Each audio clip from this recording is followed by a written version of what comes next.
దేవుని శ్వాస మరి అందుకునేటువంటి స్థలము దైవ సన్నిధి.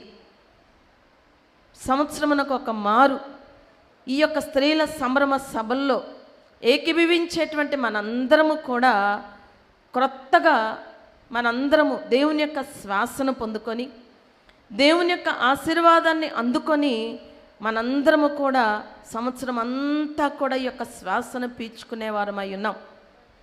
సముద్రంలో ఉన్నటువంటి చేపంట ఆ యొక్క నీటిలో ఉన్నటువంటి గాలిని పీల్చుకుంటూ ఉంటుంది. నీటిలో ఉన్నటువంటి గాలిని పీల్చుకుంటూ దినమునకు ఒక్క మారైనా బయటకు వస్తుందంట నీటిలో నుండి. ఎందుకు బయటకు వస్తుందంటే ఆ బయట ఉన్నటువంటి గాలిని పీల్చుకొని ఆ యొక్క శ్వాసను తీసుకొని లోనికి వెళ్తుంది. దేవుని యొక్క శ్వాస అందుకునేటువంటి స్థలమే దైవ సన్నిధి ఉన్నది. దేవుని యొక్క సన్నిధిలో దేవుని యొక్క శ్వాసను మనం అందుకొనుచు ఉన్నామా?